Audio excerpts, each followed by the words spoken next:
একটা সময় আমাদের প্রত্যেকের জীবনেই আসে যখন আমরা বলে থাকি যে আমি তো অনেক দোয়া করছি, আমি তো অনেক দোয়া করলাম, কিন্তু কিছুই তো কবুল হচ্ছে না। আমি তো ঠিক পথেই আছি, কিন্তু তাও কেন পিছিয়ে যাচ্ছি? সবাই এগিয়ে যাচ্ছে আর আমি এক জায়গায় থেমে আছি। আল্লাহ কি আমার দোয়া শুনছেন না? বিশ্বাস করুন, এই হতাশ মুহূর্তটাই হচ্ছে আপনার ধৈর্যের সবথেকে বড় পরীক্ষা। আর এখান থেকেই শুরু হয় মহান রব্বুল আলামিনের পরিকল্পনা বোঝার সফর। মহান রব্বুল আলামিন সূরা আনকাবুতের মধ্যে বলেন যে তোমরা কি মনে করো তোমাদেরকে পরীক্ষা করা হবে না? আপনি সঠিক পথে আছেন বলেই আল্লাহ পাক আপনাকে একটু দেরিতে ফল দিচ্ছেন, কিন্তু সেটা অনেক বড় করে দিচ্ছেন।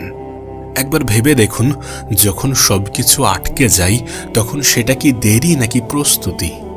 আপনি হয়তোবা মনে করছেন যে আল্লাহ পাক দেরি করছেন, কিন্তু বাস্তবে আল্লাহ পাক আপনাকে তৈরি করছেন।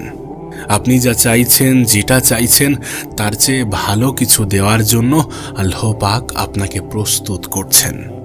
আপনাকে মূসা আলাইহিস সালামের একটি ঘটনা বলি। মূসা আলাইহিস সালাম নবুয়ত পান 40 বছর বয়সে, অথচ তিনি ছোটবেলা থেকেই আল্লাহ পাকের পছন্দের ছিলেন।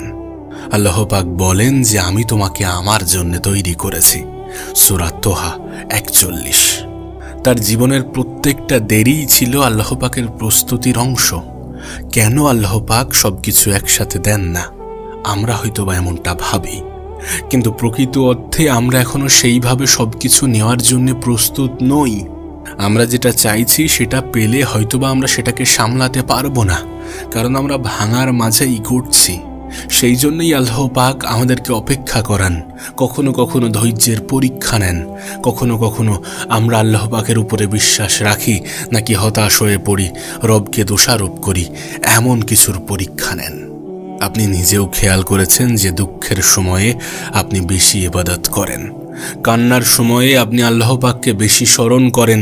এই সময়টা আপনাকে প্রস্তুত করা হচ্ছে, এই সময়টাতে আল্লাহ পাক আপনাকে প্রস্তুত করছেন। বিশ্বাস করুন, আল্লাহ পাক সর্বশ্রেষ্ঠ পরিকল্পনাকারী। তিনি আমাদের জন্য যেটা করেন, যতটুকু করেন আমাদের ভালোর জন্য করেন। আমরা যেটা চাইছি সেটা সবসময় আমাদের জন্য উপযুক্ত নাও হতে পারে। আপনি যেটা পাওয়ার জন্য কান্না করছেন, হতে পারে সেটা পাওয়ার পরে আপনার ক্ষতি হবে। আমরা তো এটার গ্যারান্টি দিতে পারি না যে আমরা যেটা চাইছি সেটা 100% পারফেক্ট, সেটাই সব থেকে সঠিক। মহান রব্বুল আলামিন সূরা বাকারার মধ্যেই এটাকে স্পষ্ট করে দিয়েছেন যে তোমরা এমন কিছু অপছন্দ করো যেটার মধ্যে তোমাদের ভালো রয়েছে। বিশ্বাস করুন, আল্লাহ পাক আপনার দোয়া ফেলে দেন না।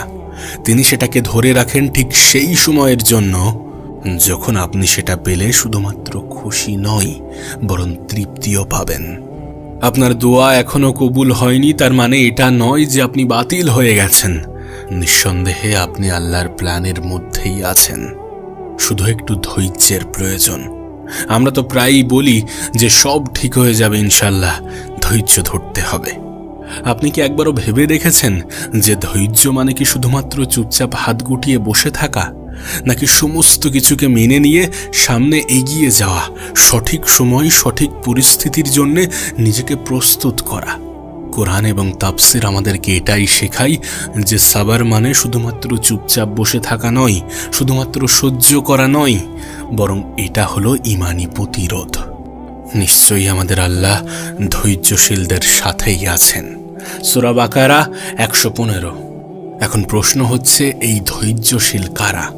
তারা কিভাবে থাকে, কিভাবে আল্লাহ পাকের স্বাদ পায়? এখন কোরআনের দৃষ্টিতে ধৈর্য বা সবর বলতে বোঝায় আত্মাকে পাপ থেকে মুক্ত রাখা।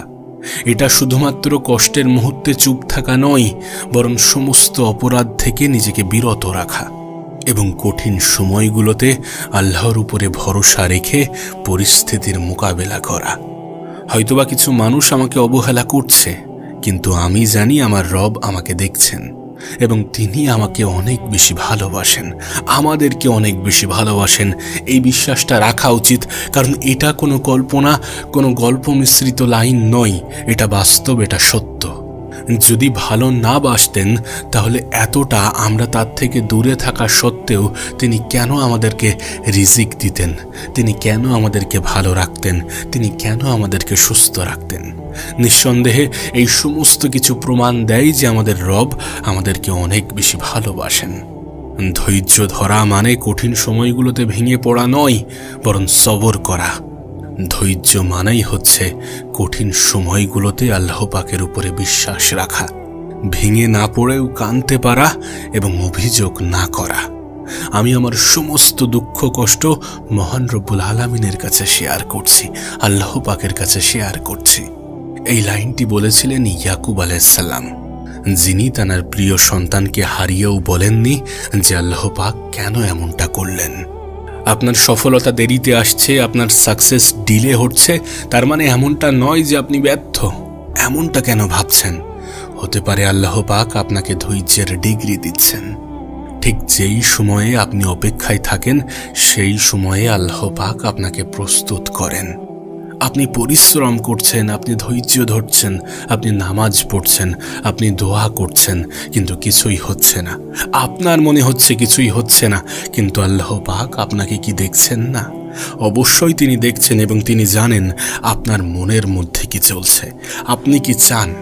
এবং তিনি এটাও জানেন যে কোনটা আপনার জন্য উত্তম আর কোনটা আপনার জন্য উত্তম নয়।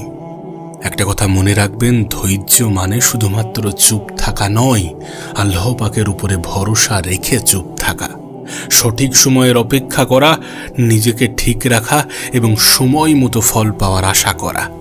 বিশ্বাস করুন, আল্লাহ পাকের কাছে ধৈর্যশীল বান্দার জন্যে আলাদা প্ল্যান থাকে। আপনার ধৈর্য কিন্তু বৃথা যায় না, যাবে না। আপনার নাম প্রত্যেকটা দিন আল্লাহ পাকের সামনে উঠছে, আপনি শুধু থামবেন না ইনশাআল্লাহ। আচ্ছা, আপনি কি কখনো এমন সময়ের মধ্য দিয়ে গেছেন যেখানে আপনি আপনার সবটুকু দিয়ে চেষ্টা করলেন কিন্তু হলো না, ভেঙে গেল? যেখানে আপনি কিছু চাইলেন, পেলেন না, বরং উল্টো বঞ্চিত হলেন এবং আপনার মনে হচ্ছে যে আপনি ব্যর্থ? কখনো কি এমন পরিস্থিতি আপনার জীবনে এসেছে? কিন্তু বিশ্বাস করুন, যদি আপনার জীবনে এমন সিচুয়েশনও আসে, তাহলে একটা কথা মনে রাখবেন যে আপনি ব্যর্থ নন। আর আপনি মনে করতেই পারেন যে আমি ব্যর্থ, কিন্তু বিশ্বাস করুন, কোরআন বলে যে ব্যর্থতা আপনার জন্য শ্রেষ্ঠ নিয়ামত। আল্লাহ বলেন যে তোমরা অনেক কিছু অপছন্দ করো, কিন্তু সেটার মধ্যে তোমাদের ভালো রয়েছে। সূরা বাকারা। অর্থাৎ আপনি যেটাকে ব্যর্থতা ভাবছেন, আল্লাহ পাক সেটা দিয়ে এমন কিছু শুরু করতে যাচ্ছেন যেটা আপনি এখন বুঝতে পাচ্ছেন না। তাওয়াক্কুলের আসল মানে কি? আমি চেষ্টা করার পরে ফল পাবো? না, বিষয়টা এমন নয়।